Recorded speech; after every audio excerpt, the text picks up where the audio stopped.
Hello guys, good morning, welcome to my channel and it's me again, ang inyong Chismosong Kaalda Vlogger. So gusto ko munang magpasalamat sa inyong lahat na walang sawang tumatangkilik, nanonood, sumusuport at sumusubaybay ng aking mga content araw-araw dito sa aking channel.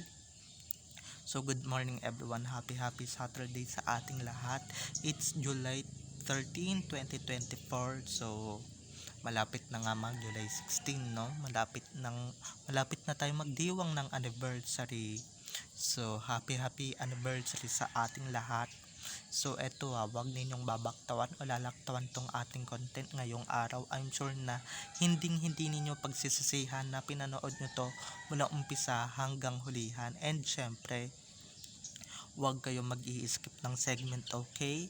Wag kayo mag-i-skip ng vlog ko. So eto na, dumako na tayo sa ating main topic for today's video. Agad-agad, sino nga ang mas sexy sa kanilang dalawa?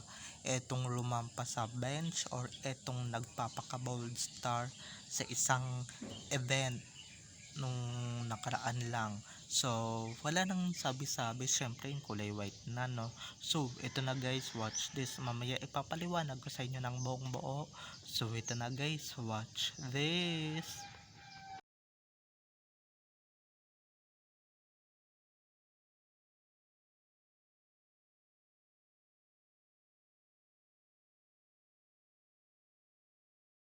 At kung nakita nyo na ngayong recap, so once again, say TTO sa mga admins.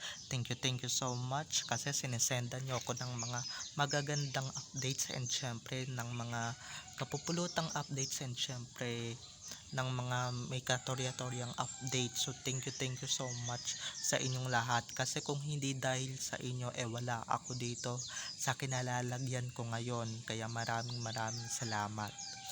And syempre sa mga walang sawang nagsusubscribe sa akin, maraming salamat. So bago tayo magkadramahan, dumako na tayo sa ating main topic for today's video. Like what I said earlier, 'di ba? Sino nga kaya ang mas sexy sa mga dalawang ito, no? Yung isa bang rumampa sa bench noon nakasama si Richard Gutierrez, or etong nagpapaka-trying hard na bidang-bida ngayon sa Zarzuela at nagpapaka bida-bida dito sa event? Syempre wala nang iba kung hindi si, syempre, ang one and only great love ni Richard Fulkerson Jr. Wala nang iba kung hindi si Main Mendoza Fulkerson. Yun lang naman sexy, no? Sa lahat ng sexy. Kasi guys, natural pati dibdib, 'di ba? Aminin nyo yan. Yung isa nagpapaka-alog-alog na maalog-alog na, nagpapaka, 'di ba? Yung sayo inaalog-alog na niya yung dibdib niya pero wala pa ring nagalaw, 'di ba? Yun guys ang nagpapaka-trying hard, palibhasa retokado at palibhasa 'di ba? Tsaka guys, tignan ninyo yung differences, 'di ba? Yung isa papunta na sa bold star, yung nakakulay red. Yung isa wholesome pa rin kahit na kita yung chan at kita yung dibdib, 'di ba? At least siya, pagka siya nagpakita ng dibdib at nagpakita ng chan, natural. Hindi katulad ng isa, 'di ba, na nag perfect shorts pa, 'di ba? Ito guys ang itsura niyan, parang nagtatrabaho na sa club yung nakakulay red, pero yung nakakulay white ang ganda, napaka beautiful, napaka effortless, 'di ba? Napaka elegant pa rin tignan, hindi katulad ng isa na parang nagbebenta na ng laman. Hindi ba, nagpapaka-real talk lang tayo dito and nagpapaka-realistic lang tayo dito. Hindi naman ako sa nanghuhusga, no, pero nanghuhusga na rin talaga kasi it's my work, okay? Di kung may mga ano, 'di ba? Wala namang pakialam basta sa amin si Main lang ang pinaka sexy. Di sige, kung may mga papasok ditong KN or K fans, KB fans, 'di ba? Sa kanila, para sa kanila sexy yung idol nila, 'di ba? perfectionist ang idol nila sa paningin nila, pero sa atin, 'di ba, hindi nila napapansin yung binti ng idol nila. Sasabihin na naman nila ano ngayon kung sakang, hindi ba? Naku guys, panoorin ninyo yung video, kalat na sa Facebook, 'di ba? At eto pa no, nabokya ang pagpapacharming ni KB sa event ng isang tuna. Okay? Kasi eto lahat ng nag-endorse ng tuna, um, sinamahan ni Alden, 'di ba? Si Nadine Lustre, si NL, si Bea Alonzo, lahat yun sinamahan ni Alden. Puwera lang sa kanya. So dito pa lang guys, may something na tayong dapat nating mahalata, 'di ba? At dapat natin talagang mai-chismis ng bonggang bongga. Kasi baka mamaya kung ano pang gawin niya sa kanya, at syempre ano din siya, may kusmikusin, alam niyo naman, 'di ba? Naku, try niya lang talaga. Ibig sabihin nun guys, mas matino pa yung mga babaeng na partner noon kay Alden Richards kaysa dito sa babaeng ito na ngayon lang lumabas ang kakatihan. Kung kailan wala na sila ng dati niyang jowa, dati niyang kalab team na si DP ang ng pangalan ng kanyang jowa noon. Di ko na nang papangalanan kung sino, alam niyo na yon, na parang nakawala siya sa koral at ngayon niya lang naisuot yung mga hindi niya maisuot nung sila pa ni DP, di ba? Medyo parang pakawala na and parang nagtatrabaho na sa club yung ganyan, hindi ba? Kala mo naman makapagsuot ng ganyan, may pinagyayabang na parang ito sabi niya, ito yung pinakawalan mo, ay ito nga pala yung sinayang mo. Ganun pala yung kasabihan nun, na pagka nagpapasexy ka, nagra-revenge ka, pakita mo sa ex mo na ito nga pala yung sinayang at pinakawalan mo.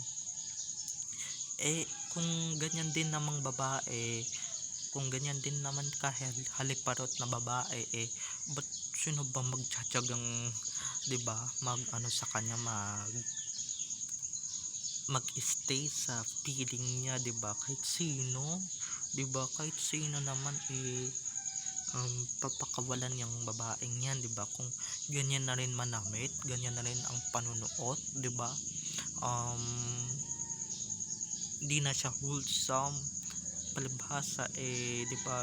Yung mga humahanga dito ngayon, I'm sure nadi-disappoint na sila, and syempre, 'di ba, hindi naman din ganyan pagkakakilala nila sa idol nila.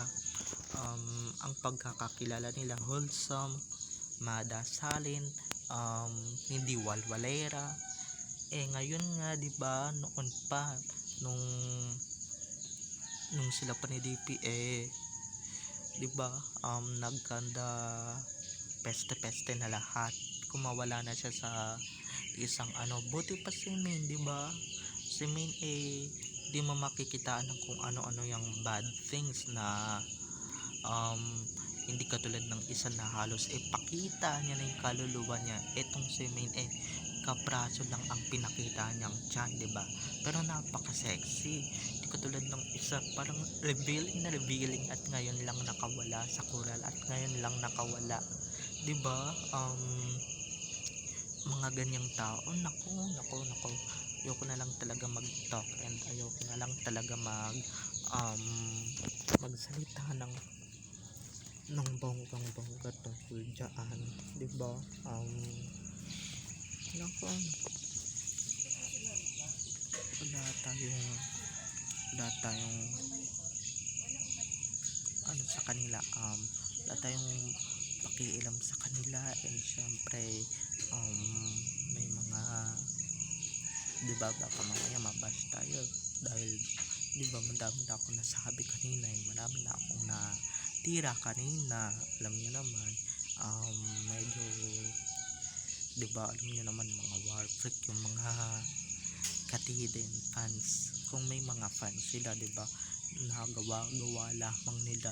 Hindi ko naman alam kung ba't nila ginagawa yung mga ganyan-ganyan na 'di ba bibihira lang. Isang beses lang nagtambal gagawa-gawa kayo ng fans club, 'di ba? Gagawa-gawa kayo ng issues, mga ingay, 'di ba? Naku, 'di ba? Um, Wala si Alden sa event. So, baka mamaya i-edit nila yan. At syempre, alam niyo na, kunwari magkasama sa event yung isa, tas yung isa, 'di ba? At syempre, i-edit nila yan yung habang sumasayaw yung isa, nanonood yung isa. Ay, naku, kilalang kilala ko na yan. Mga desperado at desperada. Parang yung mga ano lang, parang yung mga AR fans, yung mga yung AM fans na R main ba yun? Na wala na ngayon sa industriya, na naglaon na. Naku, alam ko na yan. Buti na lang yung bench hindi niyo na ma-edit kasi nga matagal na yon. Matagal nang nabaon sa limot yon at matagal na namin pinag-uusapan yun, 'di ba? Noon pa, nung hindi pa kaputukan ng Sarsuela, hindi ba? So, ayan, may mga ikukwento at ibabalita pa ako. So, stay tuned lang kayo mga ka-ADN. So, bye-bye na. I love you all. Have a nice day. Keep safe and God bless. So, huwag ninyong kalimutan na mag-subscribe dito sa aking channel, ha?